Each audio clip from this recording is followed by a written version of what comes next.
गांव में एक तोता रहता था। उसका नाम था चीकू। चीकू को लाल मिर्च खाना बहुत पसंद था। वो रोज किसानों के खेत से मिर्च चुराकर खा जाता था।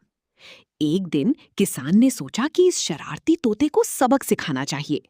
उसने खेत में बहुत तीखी मिर्च रख दी। चीकू आया और बिना सोचे समझे मिर्च खा ली। जैसे ही उसने मिर्च खाई, उसकी चोंच जलने लगी। वो जोर जोर से चिल्लाने लगा, पानी पानी। पास में बैठी मैना ने उसे तालाब का रास्ता बताया।